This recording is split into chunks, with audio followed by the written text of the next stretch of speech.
வணக்கம். வணக்கம். அண்மையில் நீங்கள் பார்த்துருப்பீங்க, தமிழ்நாடு அரசு ஒரு ஜிஓ ஒன்று போட்டாங்க. தெருக்களில், சாலைகளில், அங்கங்கே நகரங்களில் இருக்கக்கூடிய சாதி ஒட்டு பேர்களை நீக்கணும் அப்படின்றத போட்டாங்க. அப்புறம் குளங்கள், நீர்நிலைகளுக்கெல்லாம் பேர்களை கொடுத்தாங்க. அப்புறம் இந்த தெருக்களுக்கு இந்த பேர்களை வைக்கலான்னு சொன்னாங்க. அதில் சில பேரோட பேர்களை மிஸ் ஆகிருக்குன்னு அது விமர்சனம் வந்துச்சு. அதை பண்ணப்பட்ட அதே நாளில் கோவை அவினாசியில் வந்து பார்த்தீங்கன்னா ஜிடி நாயுடு மேம்பாலம் திறந்தாங்க. அடுத்த 2 நாட்களில் நாராயணசாமி நாயுடு அப்படிங்கிறவருடைய பேர்லையும் ஒரு இடத்துக்கு வந்து பேர் வச்சிருக்கிறாங்க, ஒரு பகுதிக்கு. இப்போ என்ன விமர்சனம் வந்துச்சுன்னா, என்னங்க நீங்கள் ஜாதி பேர் தூக்கணும் ஜீவோ போட்டீங்க, இப்போ ஜாதி பேர் சேர்த்து வைக்கலன்னு கேட்டபோது, நாயுடு என்பது சாதி அடையாளம் அல்ல என்று விடுதலை நாளேட்டில் ஐயா பெரியாருடைய முகத்தோடு வரக்கூடிய விடுதலை நாளேட்டில் வந்து போட்டிருக்கிறாரு ஐயா ஆசிரியர் வீரமணி. எப்படி புரிஞ்சுக்கலாம்னு நினைக்கிறீங்க? நம்ம ஏற்கனவே ஒரு தடவை பேசணும், தமிழ்நாட்டில் சாதி ஒழிப்பு தமிழர்களுக்கு மட்டும்தானா, மற்றவங்களாம் சாதி பேர் போட்டுக்கிறான், கேட்டிருக்கீங்களான்னு நானே உங்ககிட்ட கேட்டிருக்கிறேன். அதே தான் இங்கேயும் நம்ம கேட்க வேண்டிய கேள்வி என்னன்னா, தமிழ்நாட்டில் இருக்கக்கூடிய தமிழர்களினுடைய அடையாளங்களை நீக்கிறதுக்கு தான் இந்த சாதி ஒழிப்புன்ற சொல் பயன்படுத்தப்படுதே தவிர, தெலுங்கர்களுடைய அடையாளத்தை நீக்கிறதுக்கு இந்த சொல் பயன்படுத்தப்படலை. நீங்கள் ஈவே ராமசாமியோடைய காலகட்டத்திலே பார்த்தீங்க அப்படின்னா, அவர் வந்துட்டு முகமது அலி ஜின்னாக்கு எழுதின கடிதத்தில் ஈவே ராமசாமி நாயக்கர்னு தான் எழுத்து போட்டிருப்பார். கடிதம் ஆங்கிலத்தில் எழுதின கடிதம் இருக்குது, இப்பயும் இருக்குது. இதெல்லாம் வந்து 1940களுக்கு பின்னாடி நடந்தது. 1930களே வந்துட்டு பேருக்கு முன்னாடி சாதி ஒழிக்கூடாது அவர் கையெழுத்துல இருக்குங்க. முகமது அலி ஜின்னாக்கு எழுதின கடிதத்தில் ஈவே ராமசாமி நாயக்கர்னே எழுத்து போட்டிருக்காரு. அப்போ தமிழ்நாட்டுக்கு வெளில போயிட்டா அவர் நாயக்கர் இல்லைங்களா, அவரே பயன்படுத்தியிருக்காரு. இவங்கெல்லாம் யாரை வந்து ஆதர்சமாக காமிக்கிறாங்களோ அவர் பயன்படுத்தியிருக்கிறாரு. விடுதலை தான் அவங்க அதிகாரப்பூர்வ இதழ். அந்த விடுதலை இதழில் ஜிடி நாயுடுன்னு தான் போட்டிருக்காங்க. அதே சமயம் தென்மொழி இதழில் பார்த்தீங்க அப்படின்னா இவர் வந்துட்டு துரைசாமி அப்படின்னு தான் போட்டிருக்காங்க. ஏன் நாயுடுன்னு போடணுன்ட்டு? அப்போ சாதி ஒழிப்புன்னா நீங்கள் உங்கள் சாதியை ஒழிக்கக்கூடாது. முதல்ல உங்கள் நண்பர் தானாங்க. நீங்கள் சொன்னதை கேட்டு அது வரைக்கும் வந்துட்டு காமராஜ் நாடாராக இருந்தவர் காமராஜ்னு மாற்றிக்கிட்டார்ல, ஒரு தமிழர் மாற்றிக்கிட்டார்ல. ஜிடி நாயுடு உங்கள் நண்பர் தானே, உங்களுக்கு முக்கியமான சேவைகள்லாம் செஞ்சு கொடுத்துருக்காரு இல்லையா? அப்படி இருக்கிறப்போ உங்கள் பேச்சே அவங்க கூட இருக்கிறவங்க நண்பர் கேட்கல, இல்லை கேளுங்கன்னு நீங்கள் வலியுறுத்தலை. அவர் இறந்து போகிற வரைக்கும் நாயுடு நாயுடுவாகவே சாவார். ஆனால் நாடார் வந்து நாடாராக இருக்கக்கூடாது, பிள்ளையாக இருக்கக்கூடாது, தேவராக இருக்கக்கூடாது, நாயுடு மட்டும் நாயுடுவாகவே இருக்கலாம்.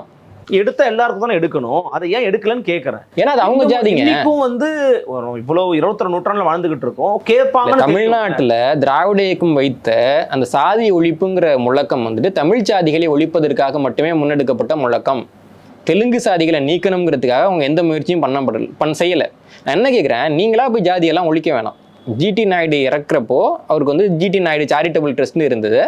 அவங்க குடும்பமே ஜிடி சேரிட்டபிள் ட்ரஸ்ட் மாற்றிட்டாங்க. அவங்களுடைய ஒவ்வொரு நிறுவனத்தின் கீழேயும் ஜிடி நாயுடு சேரிட்டபிள் ட்ரஸ்ட் யூனிட்னு இருக்கும், யூனிட் ஆஃப் அப்படின்னு போட்டு ஆரம்பிச்சது இருக்கும். பின்னாடி வந்து ஜிடி ட்ரஸ்ட் யூனிட் அப்படின்னு அதை மாற்றிட்டாங்க.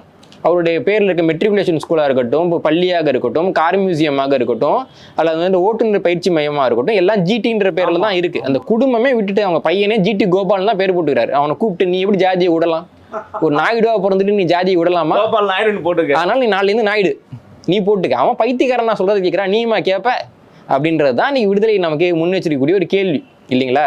சொந்த குடும்பம் அவங்களுக்கே ஜிடி நாயுடுன்னு பேர் வச்ச பின்னாடி தான் தெரியும். அவங்க அப்படி பேர் வைக்கணும் கோரிக்கையே வைக்கல. சட்டமன்றத்தில் ஏவவேலு சொல்றாரு, அந்த பகுதியில் இருக்கக்கூடிய தொழிலதிபர்கள் வைத்த கோரிக்கையின் அடிப்படையில் ஜிடி நாயுடுன்னு பெயர் வைக்கப்பட்டது அப்படின்றாரு. தொடர்பே இல்லாத தொழிலதிபர்கள் வந்து சொன்னாங்கன்ட்டு நீங்க பேர் வைப்பீங்க, அதுல ஜாதி பேரோட வைப்பீங்கன்னா என்ன நியாயம்? இல்ல ஐயா சுபவி என்ன சொல்றாங்கன்னா, நாங்க நாயுடுன்னு சொன்னா எங்களுக்கு விஞ்ஞானியா தான் தெரிகிறாரு, ஆனா தமிழ் தேசியவாதிகள் அப்புறம் ஒரு சில நபர்களுக்கு தான் ஜாதியா தெரிகிறாரு. நீங்களாம் என்னைக்கு சாதி ஒழிப்புக்கு களத்துல வந்திருக்கிறீங்க? வீரமணின்னு ஒருத்தர் இருக்காருல, அவர் கூட சொன்னார் என்னன்னா வந்துட்டு அரைவேக்காட்டுத்தனமானது அப்படின்னு சொன்னார். அவர் காலகட்டத்தில் நாயுடு என்றே அழைக்கப்பட்டவரை நீங்க வந்துட்டு நாயுடுன்னு சொல்ல மாட்டேன்னு சொல்லுது அரைவேக்காட்டுத்தனமானது. கையொப்பமே அப்படிதான் இடுவாருன்றாங்க. ஆமா, நான் என்ன கேட்குறேன், வாவு சிதம்பரம் பிள்ளைன்னு தானே அவர் களத்தில் அறியப்பட்டார். முத்துராமலிங்க தேவர் இருந்தானே அவர் களத்தில் அறியப்பட்டார். சங்கரலிங்க நாடார் இருந்தானே அவர் களத்தில் அறியப்பட்டார். அவங்க பேரெல்லாம் மாற்றத்துக்கு நீ என்ன உங்களுக்கு அப்பனா நீ தான் பேர் வச்சு அவங்களுக்கு? இப்போ உங்கள் ஆளோட பேரை மாற்றணுன்னா மட்டும் உங்களுக்கு வலிக்குது இல்லை? கனிமொழி அவர்கள் இப்போ நாடார் விழா பார்த்தீங்கன்னா நாடார் விழாலையும் போய் நிற்பாங்க. ஆமாம். அதே சமயம் இந்த மாதிரி விழாக்களையும் வந்து நிற்பாங்க. ஒரு நாடார் அமைப்பு சொந்த காசு போட்டு ஒரு கட்டணம் கட்டியதுக்கு நாடார்னு பேர் வச்சிருக்காங்க. இந்த அம்மா என்ன சொன்னாங்கன்னா, நீங்கள் வந்து கட்டணம் கட்டிட்டு அதில் எப்படி நாடார்னு பேர் வைப்பீங்க அப்படின்னு கேட்டாங்க. அந்த அம்மா நாயுடு பாலன்னு பேர் வச்சாங்களே, இதுக்கு ஏதாவது பேசியிருக்காங்களா? நாயக்கர்கள் சொந்தமாக காசு போட்டு ஏதாவது கட்டி அதுக்கு நாயக்கர்னு பேர் வச்சாங்களா? கிடையாது. நாயுடுக்கள் சொந்தமாக காசு போட்டு கட்டி பேர் வச்சாங்களான்னா கிடையாது. நாடார்கள் சொந்த உழைப்புல கட்டி பேர் வைக்கிறான். சொந்தமாக காசு போட்டு பேர் வைக்கிற ஒருத்தவனை போய் நீ வைக்காதுன்னு சொல்லிட்டு அதிமுக காலகட்டத்தில் அடிக்கலுக்கு நாட்டப்பட்ட ஒரு பாலத்துக்கு நாயுடுன்னு பேர் வைப்பேன்னு சொன்னா நீ யாரு? மக்கள் வரி பணத்தில் மக்கள் வரி பணத்தில் நாயுடு சங்கமா கட்டி பிடிச்சி பாலத்தை எங்களுக்கு. இன்னும் சொல்லணும்னா இது இந்த ஆண்டு 2025 பிப்ரவரி மாதமே இந்த ரயில்வே பாலத்துக்கு வந்துட்டு நாராயணசாமி நாயுடுன்னு பேர் வச்சுட்டாங்க. அப்போ யாரும் கண்டுக்கல சார். பிப்ரவரியில் வந்து அறிவிப்பு அது. ஓகே, இந்த ஆண்டு பிப்ரவரியில் அந்த அறிவிப்பு அதை கண்டுக்கல. சரின்னு சொல்லிட்டு இவங்க இந்த அறிவிப்பை விட்டுட்டு அடுத்த நாள் வெளியிட்டதுனால தான் அந்த அறிவிப்பு விமர்சனத்துக்கே வந்துச்சு. அப்போ சாதி ஒழிப்புன்னு பேசாமலேயாவது நீ இருக்கலாம்ல, உன்னால முடியலல்ல. உன் சாதியை வெறியை விடுறதுக்கு உன்னால முடியல. சாதி வெறின்னு சொல்லணும். வெறி தான் அது. இப்போ தமிழர்களுக்கு வந்தா மட்டும் வெறி, இவங்களுக்கு வந்தா சொரியா? வெறினா 2 பேருக்கும் வெறி தான். இசைவேளாளர் சங்கத்துக்கு போனாலும் ஜாதி வெறி தான், நாடார் சங்கத்துக்கு போனால் ஜாதி வெறின்றப்போ இசைவேளாளர் சங்கத்துக்கு போகிறது மட்டும் எப்படி ஜாதி வெறி இல்லாமல் போகும்? இவ்வளோதான் கேள்வி. தமிழ்நாட்டில் வந்துட்டு அதிகமாக ஜாதிய நிகழ்ச்சிகளுக்கு போகக்கூடியவர்கள் வந்து திராவிட இயக்கத்தை சேர்ந்தவங்க தான். ஆனால் அவங்க பேசுறது முழுக்க ஜாதி ஒழிப்பு. யாருக்கு வந்து ஜாதி சங்கத்துக்கு போகல? இசைவேளாளர் முற்போக்கு சங்கம்னு ஒரு சங்கம் இருக்கு. அந்த சங்கத்தில் பார்த்தீங்கன்னா பெருசாக ஒரு படம் போட்டிருக்கும். முதல்ல கருணாநிதி படம், அப்புறம் வந்துட்டு ஸ்டாலின் படம், அப்புறம் உதயநிதி படம். திமுகவினுடைய அதிகாரப்பூர்வ செய்தி தொடர்பாளர்கள் அந்த நிகழ்ச்சியில் போய் கலந்துக்கிறாங்க. அவங்க வந்து சொல்றாங்க எங்க நிகழ்ச்சியினுடைய பழைய வரலாறுன்ட்டு. அதில் பார்த்தீங்கன்னா இப்போ வந்து இசைவேளாளர் முற்போக்கு சங்கம், முன்னாடி இன்னிசை வேளாளர் சங்கம். அந்த இன்னிசை வேளாளர் சங்கத்தினுடைய நிகழ்ச்சியில் கலந்துக்கிட்டவர் மு கருணாநிதி. அதான் இருக்கு. ஒரு காலகட்டத்தில் வந்து கோவை பகுதியில் நாயக்கர் ஜாதியை சேர்ந்தவங்களுக்கு காங்கிரஸ்ல இடம் கொடுக்கலன்றப்போ நாயக்கமார் நாமம் சாத்தப்பட்டார்கள்னு ஒருத்தர் கதிரி எழுதுறாரு. அவர் பேர் ஈவே ராமசாமி. ஜாதியே இல்லையப்பா, அப்புறம் ஏன் நாயக்கருக்கு கொடுக்கலன்னு கேட்குற? நாயக்கர் தான் யாரும் இல்லை, நீங்கள் தான் ஜாதியெல்லாம் விட்டுட்டீங்கல்ல, அப்புறம் ஏன் கேட்குறீங்க? இப்போ ஜாதி ஒழிப்புன்றது ஏன் இவங்க கொண்டு வர்றாங்கன்னா தமிழர்கள் தலையில மிளகா அரைக்கிறதுக்காக கொண்டு வரப்பட்டது தான் ஜாதி ஒழிப்பு முழக்கமே தவிர இவர்கள் யாரும் ஜாதியை விடுறதுக்கு வந்து தயாரா இல்லை. தமிழ்நாட்டில் போஸ் வெங்கட்ன்ற ஒரு நடிகர் பேசிட்டு இருக்கப்போ அது வரைக்கும் வந்துட்டு அவர் வந்துட்டு ஒரு இன்னொரு தமிழ் ஜாதி மாதிரியே தான் பேசிட்டு இருப்பாரு. டாகல்லா டாகல்லா அப்படின்னு பேசிட்டு இருப்பாரு. ஆந்திராவுக்கு போனோன்னா I am Naidu guy, I am Telugu guy அப்படின்னு ஏன் சொல்றீங்க? திமுகவினுடைய அமைச்சரவையில் இருக்கக்கூடிய நிறைய பேர் ஆந்திராவில் இருக்கக்கூடிய ஜாதி சங்க மாநாட்டுக்கு போய் கலந்துக்கிட்டு அங்கேயே பேசுறாங்க. தமிழ்நாடு முழுக்க நம்ம ஆளுங்க தான். என்ன நம்ம ஆளுங்க? நீ தமிழ்நாட்டுக்கு வந்தா நீ தமிழன் தானே சொல்லிட்டு இருக்க, சாதி ஒழிப்புன்னு தானே சொல்லிட்டு இருக்க. சாதி மாநாட்டில் போயிட்டு என்ன நம்ம ஆளுங்க? அப்போ இந்த திராவிட இயக்கத்தினுடைய சாதி ஒழிப்புன்றது ஒன்றும் கிடையாது. தமிழர்களுடைய ஜாதிகளை ஒழிச்சிடணும். ஒரு உதாரணம் சொல்றேன். ஒரு 50 வருஷம் கழிச்சு பார்த்தீங்கன்னா நாயுடு மேம்பாலம் இருக்கும், நாயக்கர் மகால் இருக்கும், எல்லாம் இருக்கும். ஆனால் தமிழ் ஜாதியெல்லாம் இல்லாட்டி பார்க்கறதுக்கு அப்படி பார்க்குறப்போ ஆந்திரா, தெலுங்கானா, தமிழ்நாடு எல்லாம் ஒரே மாதிரி பேர் இருக்கும். அப்போ தமிழ்நாட்டிலேருந்து சாதியை ஒழிக்கணுன்றது உங்க நோக்கம் கிடையாது. தமிழ்நாட்டில் தமிழ் சாதிகளை ஒழித்து விட்டு எல்லாத்துக்கும் தெலுங்கு சாதி பேரை வைக்கணுன்றது தான் அவங்களுடைய நோக்கம். ஆரம்ப காலத்திலிருந்து அதுதான் நோக்கம். அந்த நோக்கத்துக்காக தான் அவங்க செயல்பட்டுக்கிட்டே இருக்கிறாங்க. நாயக்கர் மகால் நிகழ்ச்சிகளில் கலந்துக்கிட்டு நாயக்கர் பெருமை பேசினவர் தான் வைகோ அவர்கள். இப்போ பழைய புகைப்படம்லாம் இன்னைக்கு வரைக்கும் இருக்கு. அதே மாதிரி ஈவே ராமசாமி அவர்கள் நாயக்கர்களுடைய மேம்பாட்டுக்காக பேசியிருக்கிறாரு. இங்கே ராமசாமிகளுடைய காலகட்டத்தில் நம்ம பார்க்குறப்போ அந்த விடுதலை இதழ்களில் அவ்வளவு ஜாதி பேர் கிடக்கு, அவ்வளவு தெலுங்கு சாதி பேர்கள் இருக்குது. அதெல்லாம் அப்படியே அவங்க குறிப்பிடுவாங்க. மாதவன் நாயர்னா மாதவன் நாயர் தான், மேனன்னா மேனன் தான், நாயுடுனா நாயுடு தான், நாயக்கர்னா நாயக்கர் தான். ஆனால் ஒரு பிள்ளையோ, ஒரு முதலியாரோ, ஒரு கோணாரோ, ஒரு குயவரோ, ஒரு கள்ளரோ யாராவது வந்தாங்கன்னா அவங்க பேருக்கு பின்னாடி இருந்து மட்டும் அவங்க சாதி பேரை நீக்கிறது. இப்போ இது என்ன ஜாதி ஒழிப்பு? இது சாதி ஒழிப்புல தமிழின ஒழிப்பினுடைய இன்னொரு வடிவம், அவ்வளவுதான். இல்லை, எம்ஜிஆர் காலகட்டத்தில் முயற்சி எடுக்கப்பட்டுச்சு. அப்பையும் வந்து எம்ஜிஆர் காலகட்டத்தில் ஒரு ஜியோ கொடுத்தாரு. அதுக்கு பின்னாடியும் கூட நிறைய இடத்துல வந்து என்னன்னா ஜாதி பேரை குறைக்கிறதுன்னு இல்லாம பெரிய பேரா இருக்குன்னா சுருக்கிக்கலான்னு ஒரு அரசாணை கொடுத்தாங்க. 1990 கொடுத்தாங்க. கொடுக்குறப்போ அப்போ சட்டமன்றத்தில் வந்துட்டு முதலமைச்சராக இருந்த முதலமைச்சராக என்னன்னு தெரியல, கருணாநிதி அவர்கள் சட்டமன்றத்தில் இருக்கிறப்போ 1990 நடந்தது. ஏன்னா இது உறுதியாக சொல்கிறேன் அப்படின்னா சட்டமன்ற பவள விழா மலரில் அந்த செய்தி வந்துச்சு. கருணாநிதி இருக்கிறாரு, அவர்கிட்டக்க இன்னொரு உறுப்பினர் வந்து கேள்வி கேட்கிறாரு. எங்கள் வீட்டுக்கிட்டக்க ஒரு தெரு இருக்கு, அது பேர் வந்து குட்டி செட்டி தெரு. குட்டி செட்டி தெரு. அப்போ நான் வந்துட்டு அதை வந்து எதை வச்சுக்கலாம், எதை தூக்கலாம், குட்டியை வச்சுக்கலாமா இல்லை செட்டியை வச்சுக்கலாமா அப்படின்னு கேட்குறாரு. இது கருணாநிதி என்ன சொல்கிறான்னா, உங்களுக்கு குட்டியை பிடிச்சா குட்டியை வச்சுக்கோங்க, செட்டியை பிடிச்சா செட்டியை வச்சுக்கோன்னு கருணாநிதி தமிழ்நாடு சட்டமன்றத்தில் பேசியிருக்காரு 1990 பவள விழா மலரில் இருக்கு. நீங்கள் பெரிய ஜாதி ஒழிப்பாளர்கள் தானே, அப்போ செட்டின்றதா சாதி பேரை தூக்குன்னு சொல்ல வேண்டியது தானே? சொல்லுங்களேன். இப்போ தமிழ்நாடு அரசாங்கம் தான் வந்துட்டு புத்தக கண்காட்சிக்கு காசெல்லாம் கொடுத்தாங்கன்றாங்க. நல்லி குப்புசாமி செட்டி வைக்கிறாங்கல்ல. ஐயோ, இன்னைக்கும் கூட பார்க்குறப்போ தலப்பா கட்டி நாயுடு பிரியாணின்னு லோகோலே போட்டிருக்குல்ல, கடலாம் இருக்குல்ல. இதே வேற யாராவது பண்ணால் நீங்கள் ஒத்துப்பீங்களா? அவ்வளோதான் கேள்வி. சிவநாடார் நமக்கு எல்லாருக்கும் தெரியும். அவங்க மகள் வந்து ரோஷினி நாடார், அவங்க அமெரிக்காவில் இருக்கிறாங்க. அமெரிக்காவில் குடும்ப பேரை பயன்படுத்துறது ரொம்ப சாதாரணம். அவங்க வந்துட்டு ரோஷினி நாடார்னு போடுறப்போ இங்கே இருக்கிற திராவிடர்கள் வந்துட்டு ஆங்கிலத்தில் தட்டச்சு பண்ணுறாங்க. தமிழ்நாட்டில் வந்துட்டு இப்படிலாம் நாங்கள் ஜாதிகளை ஒழிச்சோம், இது வந்து ஜாதி வெறி, நாடார்கள் இப்படி போடக்கூடாது, நீங்கள்லாம் ஒரு காலத்தில் எப்படி இருந்தீங்க தெரியுமா, நாங்கள்லாம் உங்களுக்கு அது பண்ணோம் இது பண்ணணும்னு போடுறப்போ அந்த அம்மா சொல்கிறாங்க, இங்கே பாருங்கள் நான் பெருமைக்காக போடலை, நான் கஷ்டப்பட்டு மேலே வந்தோன்னா நாங்கள் ஒரு காலத்தில் கஷ்டப்பட்டு உழைச்சி மேலே வந்தோன்றது தெரியட்டுமே அப்படின்னு போடுறாங்க. அவங்களுக்கு போய் பாடம் எடுத்துருந்த எல்லா பேரும் நாயுடு மேம்பாலம் சரி வாழ்த்துக்கள் போஸ்ட் ஓட்டோன்னு பண்ணிட்டு இருக்கானுங்க. இதை நீங்கள் எப்படி எடுத்துப்பீங்க? இல்லை, என்னுடைய இது என்னன்னா, இப்போ கூட அண்மையில் முனைவர் ரவிக்குமார் ஒரு பதிவு எழுதியிருக்கிறார். அந்த பதிவில் இந்த மாதிரி பண்ணுறது ரொம்ப தப்பானது, இவங்க வந்து தப்பு பண்ணுறாங்க, இப்போ நாளைக்கு பெரியார் அவர்கள் மீது விமர்சனத்தை இப்போ வந்து அதிகமாக வைக்க ஆரம்பிப்பாங்க, இது தேவையற்ற விவகாரத்தை வந்து உருவாக்குது, தப்பு பண்ணிட்டு இருக்கு திராவிட கட்சி. ஈவே ராமசாமி அவர்கள் உயிரோடு இருந்தப்ப, இவரும் உயிரோடு இருந்தார். 1970க்கு பின்னாடி தான் வந்துட்டு அவர் மறைந்தாருன்னு நினைக்கிறேன். ஜிடி நாயுடு நேரில் போய் சொல்ல மாட்டார் அவரு தப்பு பண்ணுறாருன்னா. அவர் பத்திரிகையில் போடுறப்ப ஏன்பா உன் பேர் ஒன்றா நாயுடுலாம் போட மாட்டேன், உன் பேர் துரைசாமி தானே நான் போடுறேன்னு போட மாட்டாரா? பெரியாரை விமர்சிக்கிறாங்கன்னா விமர்சிக்கணும், அவரோட நண்பர் தானே அவரை விமர்சிக்காமல் யாரை விமர்சிப்பாங்க? போய் பாஞ்சு போய் பெரியாரெல்லாம் இதில் காப்பாற்ற முடியாது. அவர் காலகட்டத்தில் அவர் கண் முன்பாக நடந்தது தான் திராவிட இயக்கம் இன்னைக்கு வந்து தொடர்ந்துகிட்டு இருக்கிறாங்க. அவருக்கு தெரியாமலாம் நடந்துட்டு அவர் இன்னைக்கு தீக்காவோ தாப்பே தீக்காவோ வந்து அவருடைய போஸ்டரை போட்டு ஜிடி நாயுடுன்னு மேம்பாலம் நன்றின்னு போஸ்டர் போட்டுறாங்க. அவரோட தொடர்ச்சி தான் அது. வேற என்ன சொல்றது? அவங்க பெரியாரை தெளிவாக பின்பற்றுறாங்க, இவங்க தான் தப்பாக புரிஞ்சிட்டு இருக்காங்க பாவம், இல்லைங்களா? நான் என்ன சொல்றேன்னா, ஒரு நபரனுடைய எழுத்த பேச்சை உண்மையா அவர் என்ன எழுதினாரு என்ன பேசினாரு, உண்மையா அவர் காலத்தில் எப்படி விடுதலை இருந்ததுன்னு பார்த்துட்டு நம்ம வந்துட்டு ஆதரிக்கிறது வேற. இவங்க திராவிட இயக்கத்தை சேர்ந்தவங்க வந்துட்டு சரியா வெட்டி ஒட்டி புத்தகம் எழுதியிருப்பாங்க. இவர் ராமசாமி சேர்ந்த மாதிரி ஒரு 4 பக்கம் கூட பேசாத மாதிரி எல்லாத்துலேயும் மேற்கொள் குட்டி குட்டி குட்டி குட்டியாக கொடுத்துருப்பாங்க. ஐயா இது இங்கே இதை சொன்னார் பொன்மொழிகள் பைபிள் பகவத்கீதையெல்லாம் திருடி பெரியார் பொன்மொழிகள்னு போட்டு கொடுத்துருப்பாங்க. அந்த நூலை மட்டும் படிச்சுட்டு அதன் மூலமாக வரக்கூடிய பிம்பத்தோட இவங்க வந்து ராமசாமி அவர்களை அணுகிட்டு இருக்காங்க. அதனால தான் ஐயாவுக்கு மட்டும் இருந்தால் அப்படி நடக்குமா? ஐயா காலத்துல இதான் நடந்தது. அவர் காலகட்டத்தில் அவர் ஜிடி நாயுடு தான் விடுதலையில குறிக்கப்பட்டார். விடுதலையில அவரு அப்படி எழுதினாரு. விடுதலையில அவர் ஜிடி நாயுடு தான் குறிப்பிட்டாரு. அப்போ அவருக்கு மாற்றி சொல்லியிருக்கலாம்ல. என்ன சாட்சிக்கு எழுத்து போட்டவரே தெரியாத அவருக்கு? அவ்வளோ நண்பர்கள் தானே 2 பேருமே. அப்போ நாயுடுன்றது பயன்படுத்தக்கூடாது, இப்போ அவர்கிட்ட சொல்லியிருக்கலாம். இல்லை ரீடர் கிட்ட ஜிடி நாயுடுன்னு அவர் எழுதாதீங்க, துரைசாமி நாயுடுன்னு எழுதுங்க, ஜிடி நாயுடுன்னு எழுதுனாங்க. அப்போ அவர் காலகட்டத்தில் இருந்த வழக்கத்தை தான் அவங்க தொடர்றாங்க. பெரியாரே வந்து அடுத்தவங்களை சொல்கிறப்ப என்னை வந்து நாயக்கரே நல்லா இருப்பீங்களான்னு அவர் என்ன கேட்டார், அவ்வளோ ரொம்ப நல்லவர் அப்படின்றாரு. இதை எழுதணுமா? அதில் நல்லா இருக்கீங்களான்னு கேட்டாருன்னு எழுதலாம்ல. நாயக்கரே நல்லா இருக்கீங்களான்னு தான் கேட்பாரு என்கிட்டக்க.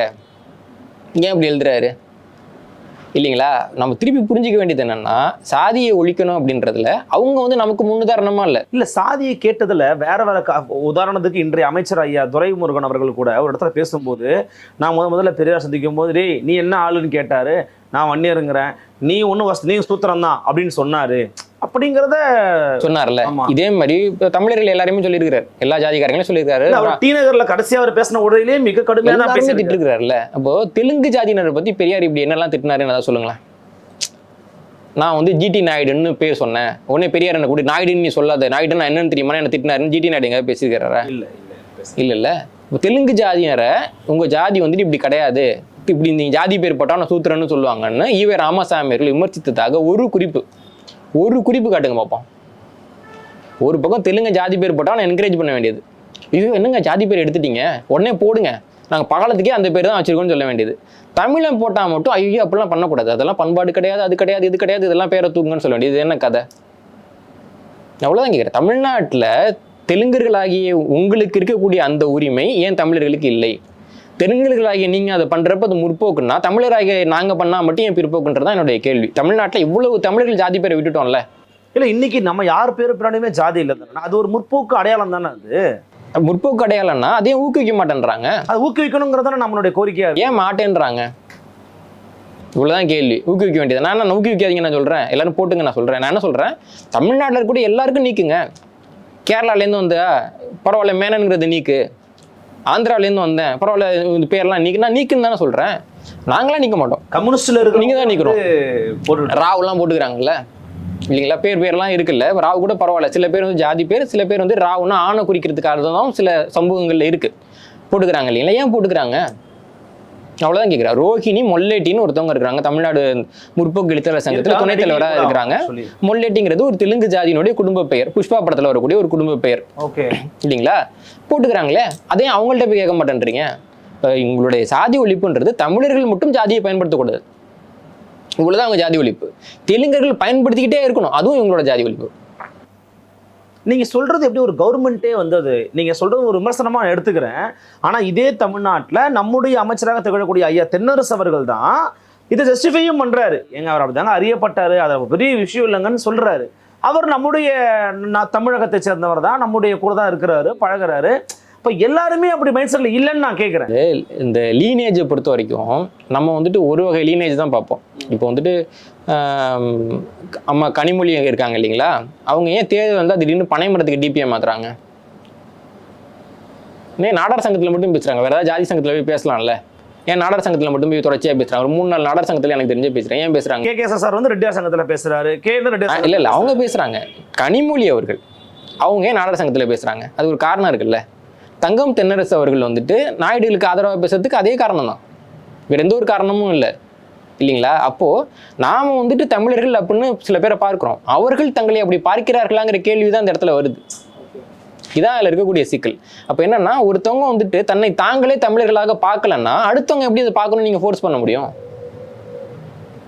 இதான் இருக்கக்கூடிய சிக்கல். அப்போது தமிழர்களுக்கு ஒரு சிக்கல்னா, யார் வந்து குரல் கொடுக்குறாங்களோ, யார் வந்து தன்னுடைய மரபுல தமிழ் மரபை தேர்ந்தெடுக்கிறாங்களோ அவர்களை மட்டும் நம்ம வச்சுக்கலாம். நாங்கள் வந்துட்டு தெலுங்கர்களுக்கு தான் வந்து முன்னுரிமை கொடுப்போம், அவங்க கூட தான் நிற்போன்றவங்க போய் நின்றுக்கட்டும், அவங்கள விட்டுட்டு நம்ம விமர்சனம் பண்ணாமல் விளையிக்கிறது தான் நல்லதுன்னு நான் பார்க்குறேன். ஜீரோ நாயுடுங்கிற பேரை நீக்கணும்னு கோரிக்கை வைக்கிறீங்களா? உங்களுடைய கோரிக்கை என்ன தமிழக அரசை நோக்கி? இல்லை, கோரிக்கை வச்சு என்ன போகுது? நீங்கள் பேரை மாற்றுவாங்கன்னு நினைக்கிறீங்களா? என்ன மாற்ற போகிறது? பேசுறது முற்போக்கு சாதி ஒழிப்புன்றீங்கல்ல, அப்போ ஏன் பண்ண மாட்டேங்கிறீங்கன்ற நான் திருப்பி சொன்னேன், இவங்க பேசுறது முற்போக்கே கிடையாது. ஓகே, இவங்க வந்துட்டு இவங்க ஒரு அஜெண்டா வச்சிருக்கிறாங்க. இப்போ உங்கள் கையில் ஒரு பொருள் இருக்குது, அந்த பொருள் எனக்கு வேணும், நான் அடித்து பிடுங்கினேன்னா நீங்கள் வந்துட்டு பிடுங்கிட்டான்னு சொல்லுவீங்க. அப்போ என்ன பண்ணோன்னா, அந்த பொருளை பற்றி தப்பாக பேசி நீங்கள் கீழே போட்டோன்னா அந்த பொருளை நான் தூக்கிட்டு வர்றது, இல்லைங்களா? இதுதான் இங்கே தொடர்ச்சியாக நடந்துகிட்டு இருக்குது. அதுக்கான ஒரு வேலை தான் வந்துட்டு சாதின்றது, பிற்போக்கு, அது இதெல்லாம் பேசுறது. தமிழ்நாட்டில் வந்துட்டு சங்க காலத்திலேருந்து சாதி பெயர்லாம் இருக்குது. சங்க காலத்தில் பறையர் என்ற சாதி பெயர் ரொம்ப உயர்வானதாக இருந்தது, புலையருங்கிற சாதி பெயர் ரொம்ப உயர்வானதாக இருந்தது. இன்றைக்கி அது என்ன நிலைமையில் இருக்குது? அப்போது சாதிய மக்கள் இருந்த காலகட்டத்தில் கூட இல்லாத ஏற்றத்தாழ்வு பகுத்தறிவு பேசுகிற உங்கள் காலத்தில் எங்கேருந்து வந்தது? இங்கே சிக்கல் புரியுதா? அப்போ இவர்கள் வந்துட்டு ஒரு கிபி 13ஆவது நூற்றாண்டில் வந்து வர்ணாசிரமத்தை பிடிச்சி தொங்குறாங்க. இங்கே தமிழ்நாட்டில் இருக்கக்கூடிய பெரிய சிக்கலுங்கிறது சாதி கிடையாது, வர்ணாசிரமம். இந்த ஜாதியை சேர்ந்தவன் உயர்ந்தவன், இந்த ஜாதியை சேர்ந்தவன் தாழ்ந்தவன் இருக்கு இல்லைங்களா, இதுக்கு வந்து வர்ணாசிரமம் அப்படின்னு பேர். 2021ஆவது ஆண்டில் மத்திய அரசாங்கம் என்ன பண்ணுறாங்கன்னா, கலப்பு திருமணங்கள், அதாவது சாதி மாற்று திருமணங்கள் ஒரு டேட்டா எடுக்கிறாங்க. அதில் ஒரு வர்ணத்தை சேர்ந்த சாதிக்கும் இன்னொரு வர்ணத்தை சேர்ந்த ஜாதிக்கும் நடுவில் திருமணம் நடந்தால் மட்டும் அது வந்துட்டு மாற்று திருமணம்னு கணக்கெடுக்கிறப்போ வட இந்தியாவில் இருக்கக்கூடிய ரொம்ப பிற்போக்குத்தனமான பகுதிகள்னு சொல்லக்கூடிய சில பகுதிகளில் கூட 24% திருமணம் வந்துட்டு மாற்றில் நடந்துக்குது. தமிழ்நாட்டில் இது வெறும் 3%. வெறும் 3%. தமிழ்நாட்டில் மாற்று சாதிகளுக்குள் திருமணம் நடக்கிறத யாரும் விரும்பலை. இன்னைக்கு ஆட்சியில் இருக்க யாருமே விரும்பலை. இவர்கள் வந்து வேட்பாளர் நிறுத்துறதுல ஆரம்பித்து பிரச்சாரத்துக்கு யாரை கூப்பிடுறதுன்ற வரைக்கும் எல்லாமே சாதியை வைத்து மட்டும்தான் தீர்மானித்து கொண்டிருக்கிறார்கள். இப்போ இவங்க இதை நிப்பாட்டுற வரைக்கும் இங்கே எந்த மாற்றமும் வரப்போறது இல்லை. இல்லை, பட் நம்ம as a citizen of Tamil Nadu நம்ம கடமை தானே. இப்போ பாரதிதாசனே சொல்லியிருக்கிறாரு, கடவுள் வெறி, சமய வெறி, கண்ணல் நிகர் தமிழுக்கு நோய் நோய் நோயே, இடைவந்த சாதியின் இடர் ஒழிந்தால் தானே ஆள்வது நம் தாய் தாயேங்கிறாரு. இப்போ மொத்தமாக சாதி ஒழிஞ்சதுன்னா பரவாயில்ல, எல்லா சாதிகளுமே நம்ம. ஆனால் இப்போ தமிழர்கள் மட்டும் நீங்கள் சாதியை விட்டு வெளில வந்துடுறீங்க. இப்போ என்ன சொல்கிறாங்க, ரெட்டியாருங்கள்லாம் நாங்கள் வந்து 1 கோடி பேர் இருக்குன்றாங்க. தமிழ்நாட்டில் சாதிவாரி கணக்கெடுப்பு நடத்த மாட்டேன்றாங்க. இப்போ யார் எத்தனை என்ன இருக்காங்க, யாருக்கு இடஒதுக்கீடுன்னு யாருக்கு தெரியும்? அதான் இங்கே பிரச்சனையா இருக்கு. இப்போ எனக்கான இடஒதுக்கீடு யார் வாங்கி கொடுப்பா? மற்ற சாதிக்காரங்களாம் போராடி எனக்கு வாங்கி கொடுப்பாங்களா? எனக்கான பாதுகாப்பை யார் ஏற்படுத்தி கொடுப்பா? நாளைக்கு இந்த தொகுதி யாருக்கான தொகுதின்றதை யார் முடிவு பண்றா? இப்போ இவ்வளவும் சாதிய பலத்தை வைத்து மட்டும்தான் தமிழ்நாட்டில் தீர்மானிக்கப்படுதுன்ற ஒரு நிலைமைக்கு திராவிட இயக்கம் நம்மளை கொண்டு வந்து நிப்பாட்டி இருக்கு. இப்போ நம்ம எல்லாருமே இல்லைங்க பரவாயில்ல, ரெட்டியாருங்க மட்டும் ஜாதி மாடல் நடத்திக்கிட்டோம், அடுத்து நாயுடு நடத்திக்கிட்டோம், அடுத்து இசைவேளாளர் நடத்திக்கிட்டோம் அப்படின்னா மற்றவங்களுடைய இடம் என்ன வருது? தமிழ்நாட்டில் இசைவியலாளருங்கிற அந்த சமூக சேர்ந்தவங்க எத்தனை பேர் இருக்காங்க? ஆனால் அமைச்சர்களுக்கு எவ்வளோ பேர் உதவியாளராக இருக்காங்கன்னு பாருங்கள். ஒரு சின்ன எண்ணிக்கையில் குறைவாக இருக்கக்கூடிய ஒரு சமூகம் இன்னைக்கு தமிழ்நாட்டை இயக்கிக்கிட்டு இருக்கே. எப்படி அவங்க இயக்குறாங்க? கருணாநிதி காலத்துலேருந்து அவங்க வந்து சாதி மாநாடு போடுறாங்களா இல்லையா? அவங்க உரிமைகளை கேட்டு பெறுறாங்களா இல்லையா? விண்ணப்பங்கள் எங்களுக்கு வந்து நமக்கு இந்த கோரிக்கை இருக்குது, இந்த கோரிக்கை இந்த கட்சி ஆட்சிக்கு வந்தால் தான் நிறைவேற்றும், அவங்களுக்கு மட்டும் ஓட்டு போடுங்கன்னா ஓட்டு போடுறாங்களா இல்லையா? ஒரு சாதியாக நின்று தானே அவங்க சாதிக்கிறாங்க. எனக்கு இடஒதுக்கீடு வேணுங்க, இடஒதுக்கீடு நீங்கள் சாதி ரீதியாக தான் கொடுக்குறீங்க, ஆனால் அதுக்கான போராட்டத்தை நான் சாதி ரீதியாக நின்று எடுத்தேன்னா நான் ஜாதி வெறியன்னு சொன்னீங்கன்னா எப்படி நான் அதை எடுக்கிறது? இப்போ இந்த சிக்கலுக்கு காரணம் வந்துட்டு திராவிட இயக்கம் தான் இல்லைங்களா? அப்போ இந்த சிக்கலை மக்கள் எதிர்கொள்கிறப்போ நான் வந்துட்டு இதை பண்ணாதான் உனக்கு ஒரு வேலை நடக்கும்னு சொல்கிறேன், ஆனால் பண்ணுறப்ப நானே உங்களை நக்கல் பண்ணுறேன்னா என்ன நியாயம்? இவ்வளோதான் இங்கே கேட்கக்கூடிய கேள்வி. இன்றைக்கி வந்து சில பேர் சில கட்சிகளை விமர்சிக்கலாம், ஆனால் அந்த கட்சிகள் எல்லாமே இன்றைக்கி வந்து தமிழ்நாடு அரசியலில் ஓரளவுக்கு நிலைத்திருக்கக்கூடிய கட்சிகள் எல்லாமே ஒரு சாதி பின்புலம் இருக்கிற வாக்கு வங்கி வச்சு தான் நிற்கிறாங்க. நம்ம எல்லாருக்குமே தெரிஞ்சது தான் யார் யாருக்கு என்னென்ன அடிப்படையில் சீட்டு ஒதுக்கப்படுது. இப்போ வந்து பொது தொகுதியாக இருக்கிறப்ப அதுக்கு ஒரு வேட்பாளர், தனித்தொகுதியாக மாற்றினா ஒரு வேட்பாளர், தனித்தொகுதியாக இருக்கிற ஒரு இடத்துல நிப்பாட்டக்கூடிய அதே வேட்பாளர் பொது தொகுதியில் நம்ம நிப்பாட்டுறதே இல்லை. இதெல்லாம் நமக்கு தெரியும். நாம் தமிழர் கட்சி மட்டும்தான் விதிவிலக்கு இல்லைங்களா? பொது தொகுதியில் வந்துட்டு எல்லா வேட்பாளரும் நிப்பாத்தல. அப்போ நீங்கள் வந்துட்டு உங்களுக்கு சாதியே தெரியாது, யார் ஜாதி என்னென்னே தெரியாமல் எப்படிங்க வந்து சரியாக பொது தொகுதிக்கு இந்த வேட்பாளர் தனி தொகுதிக்கு அந்த வேட்பாளர்னு முடிவு பண்ணுறீங்க? சொல்லுங்களாம் பார்ப்போம். சும்மா இவனுங்க ஏமாத்திட்டு இருக்காங்க. தமிழ்நாட்டில் இவர்களுடைய வருகைக்கு முன்பாக ஜாதிய பிரச்சனைன்னு ஒன்று கிடையாது. விஜயநகர ஆட்சிக்கு முன்பாக தமிழ்நாட்டில் சாதி ஆணவ படுகொலைன்னு ஒன்று கூட பதிவு செய்யப்படலை. தமிழ்நாட்டில் சாதி ஆணவ படுகொலையும் வர்ணாசிரம சாதி முறையும் ஜாதிய சிக்கல்களையும் அறிமுகப்படுத்தியவர்கள் தான் இன்னைக்கு ஆட்சியில் இருந்துக்கிட்டு அதை ஒழிப்போம் இதை ஒழிப்போன்றலாம் சும்மா கண் துடைப்புக்கு. நீங்கள் வந்துட்டு பிரதமர் மோடியருடைய பேச்செல்லாம் எடுத்து பார்த்தீங்கன்னா அப்படியே மத நல்லிணக்கத்துக்காக பேசக்கூடிய பேச்சு நிறையா இருக்கும். அவருடைய பேச்சில் விருப்ப பேச்சு எதாவது காட்டுங்க பார்ப்போம். ரொம்ப கடினம். அப்போ ஏன் அவங்கெல்லாம் சேர்ந்து அவரை விமர்சிக்கிறாங்கன்னா பேச்சுக்கு விமர்சிக்கல, செயலுக்கு விமர்சிக்கிறாங்க. இவ்வளோதான் கேள்வி. உங்கள் செயலில் என்ன இருக்குது? உங்கள் செயலை வச்சு விமர்சிச்சா மட்டும் நாங்கள் அதெல்லாம் ஐயா அதெல்லாம் பேசியிருக்கிறார், ஐயா இதெல்லாம் பேசியிருக்கிறார், ஐயா என்ன செஞ்சிருக்கிறார் அதை சொல்லுங்கள். எல்லாரும் தான் பேசலாமே, ஏன் பேச முடியாதா என்ன? உங்களுக்கு சிக்கல் புரியுதா? அப்போ பேசினாரு சரி, என்ன செஞ்சார்? கூட இருக்கவங்கள்ட்ட அவர் என்ன கேட்டார்? ஒன்றும் கிடையாது. இப்போ தொடர்ச்சியாக தமிழர்களை இழிவுபடுத்துறதுக்கு முன்வைச்ச ஒரு முழக்கத்தில் ஒன்று தான் தமிழர்கள் வந்து சாதி வெறியர்கள் அப்படிங்கிறது. இப்படி ஒரு குற்றச்சாட்டை அன்றிலிருந்து இன்றைய வரைக்கும் ஜாதியோடு தெரியக்கூடிய தெலுங்கர்கள் மீது திராவிட இயக்கம் வச்சதே கிடையாது. சாதி வெறியர்களும் சொல்லவே மாட்டாங்க. அவங்க சாதியை ஒழிக்கிறோம்னு சொல்ல மாட்டாங்க. அப்போ சாதி ஒழிப்புன்றது யாரை ஏமாத்துறதுக்கு நடக்கிற நாடகம். இந்த தமிழ்நாட்டில் ஒரு காலகட்டத்தில் 14% பறையர் சமூகத்தை சேர்ந்த மக்கள் இருந்தாங்க. இன்னைக்கு வந்து ஒட்டுமொத்தமாகவே தாழ்த்தப்பட்ட சமூகத்தை சேர்ந்தவங்க 15% தான் இருப்பாங்கன்றாங்க. இந்த 14% இருந்த பறையர் எண்ணிக்கை ஏன் குறைஞ்சிச்சு? ஒரு காலகட்டத்தில் வந்துட்டு இங்கே வந்து பெரிய அளவில் குடும்ப கட்டுப்பாட்டு திட்டம் முன்வைக்கப்பட்ட காலகட்டத்தில் தான் ஒரு தாழ்த்தப்பட்ட சமூகத்தை சேர்ந்த ஒரு பெண் அமைச்சர் வந்து சுகாதாரத்துறை அமைச்சரெல்லாம் இருந்தாங்க. அவங்க வந்து அமைச்சரை விட்டு வெளில போனாங்க. அவங்க வந்து ஒரு குற்றச்சாட்டு என்னன்னா, குறிப்பிட்ட சமுதாய சேர்ந்தவங்க மேலே தான் வந்துட்டு இது அதிகமாக திணிக்கப்படுது, மக்கள் தொகையில் அவங்க நாளைக்கு குறைஞ்சிருவாங்க அப்படின்னாங்க. அவங்களை நீக்கினது திமுக. இன்னைக்கு அவங்க சொன்னது நடந்திருக்குது. தமிழ்நாட்டில் சத்தமே இல்லாமல் ஒரு குறிப்பிட்ட சாதியை மட்டும் இனக்குழுக்களை செஞ்சிருக்கிறாங்க. இதெல்லாம் நடந்துட்டு இருக்குது தமிழ்நாட்டில். 12 லட்சம் ஏக்கர் பஞ்சமி நிலங்கள் எனக்கு எங்கே போச்சுன்னு தெரியல. 12 லட்சம் ஏக்கர் நிலம் எங்கே போச்சுன்னு தெரியல. தூய்மை பணியாளர்களுக்கு வந்து பார்த்தீங்கன்னா கர்நாடகாவில் வந்து 40,000 ரூபாய்க்கு மேலே சம்பளம் கொடுக்குறாங்க. தமிழ்நாட்டில் வந்து 20,000க்கு மேலே தான் அவங்க கேட்டாங்க. அவங்களாம் ஒடுக்கி ஒன்றுமே இல்லாமல் பண்ணிக்கிட்டு இருக்கிறாங்க. அப்போ இதெல்லாம் நம்ம வந்து ஜாதிய ரீதியான ஒடுக்குமுறைன்றதில் சேர்க்காம வேறு எதில் சேர்க்க முடியும்? சாதியை மாற்றி திருமணம் செஞ்சவங்களுக்கு இங்கே வந்துட்டு உயிருக்கு பாதுகாப்பு இல்லை. இப்போ தமிழ்நாடு அரசாங்கம் என்ன பண்ணால் சிறப்பு இடஒதுக்கீடு கொண்டு வந்துட்டு 2 வெவ்வேறு சாதிகளில் இருக்கக்கூடியவங்க வந்து திருமணம் பண்ணிக்கிட்டாங்கன்னா அவங்கள 2 பேரில் ஒருத்தவங்களுக்கு அரசு வேலை கொடுக்குறேன்னு அறிவிங்க, அவங்க குழந்தைகளுக்கு வந்துட்டு நாளைக்கு வேறு ஏதாவது முன்னுரிமை கொடுக்குறேன்னு அறிவிங்க. நடக்குமா நடக்காதா? இன்னைக்கு என்ன சொல்றாங்கன்னா முதல்வர் வந்துட்டு கொண்டு வருவோம்ன்றாங்க. எப்படி கச்சத்தீவை மீட்போம் நீட்டை ஒழிப்போம் மாதிரி கொண்டு வருவோம். கொண்டு வாங்க. ஜாதி ஒழிப்பு தானங்க பேசுறீங்க நீங்க. 6 மாசம் கொண்டு வாங்க. 6 மாசம் இருக்குல்ல, கடைசி நாள்ல கூட உங்களால கையெழுத்து போட முடியாதா? அப்ப இவர்கள் வந்துட்டு இந்த சாதிய ஒழிப்புன்னு சொல்றது எதுக்குன்னா தமிழர்களை தாழ்வு மனப்பான்மைக்கு உள்ளாக்குறதுக்காக தொடர்ச்சியா தமிழ்நாடுனால இப்படி ஏதாவது ஜாதி வெறி பிடிச்சோன்னா தெரியுமாப்பா அப்படின்னு சொல்லிட்டு இவர்கள் ஜாதியை வளர்த்து கொண்டிருக்கிறார்கள். அதான் இங்கே நடந்துகிட்டு இருக்கு. அப்போ உண்மையாகவே இவர்களுடைய நோக்கம்ங்கிறது தமிழ் சாதி ஒழிப்பே தவிர ஒட்டுமொத்தமாக ஜாதியை ஒழிக்க அவர்கள் விரும்பவில்லை. அந்த குடும்பத்தை சேர்ந்தவர்களே ஜாதி வேணான்னு தூக்கி போட்டா கூட இல்லை நான் வப்பன்னு வைக்கக்கூடிய ஒரு ஜாதி வெறி பிடித்த மாடல் தான் இன்னைக்கு ஆட்சியில் இருக்கு.